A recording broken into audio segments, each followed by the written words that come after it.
We face some challenges with that because there's no central repository or database that identifies when someone has a homestead in another county or in another state. And so we pretty much rely on concerned citizens or folks that are in the neighborhoods that think maybe something's not quite right when someone's supposedly claiming a homestead but not living in the property. We do have some tools available at our disposal once we're made aware of those claims, so that we can do some investigative work to try to remedy the situation if it is fraudulent. But again, we rely on some third-party, concerned citizen interaction to identify those. Would you be able to compare, like, let's say all of the addresses to all of the addresses for, like in Austin they have rental applications, or applications to be a short-term rental. Have the same thing in, like, I know you guys aren't in Hayes, but in Dripping Springs. So a lot of towns have this. Mm-hmm. Would that be a way to get the lists and compare, or is that something that wouldn't be a good way? No, I think that's something that we're going to definitely start looking into. I mean, the short-term rental concept is fairly new to Austin, fairly new to our county and Travis, and so, with government and regulatory bodies being involved, so if they file a permit or an application with the city, getting that information from the city to our office takes some time, especially if there are new regulations in place in terms of what information is confidential and what they can share with us, and making us aware that the information is even there so that we can make a request for it.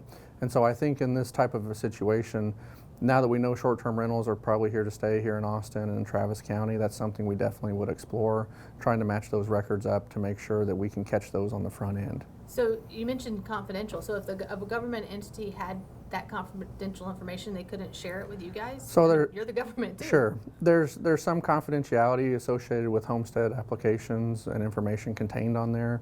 In a few legislative sessions prior, they changed the law to where you have to submit a driver's license with the application, and so the district has to maintain the confidentiality of those records. So I'm not familiar enough with the processes related to the short-term rentals, if there's any type of that information that the property owner provides to the government entity that is confidential.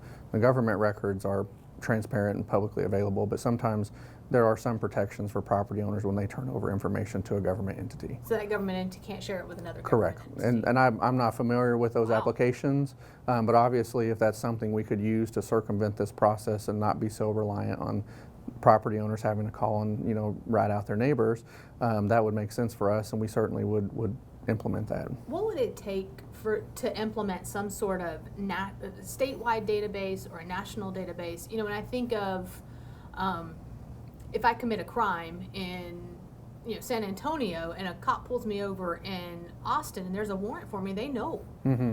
So what would it take to have a database that would be statewide, that all of the appraisal districts would be able to see who's claiming homestead?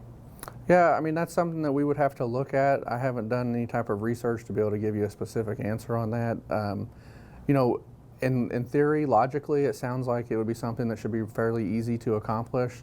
The challenge is just that not all addressing is exactly the same.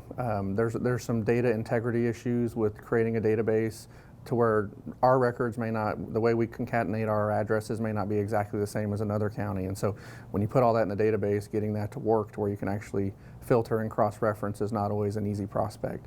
There are just some other challenges in terms of who's going to maintain that record, who's going to be responsible for updating it, who's going to disseminate that out to the other, folks using that information. And so I think we'd have to work through some of those challenges, but obviously if we could come up with a solution that would allow us to, at least in Texas, identify property owners that are claiming a homestead in multiple locations in Texas, that would be beneficial for all the taxpayers.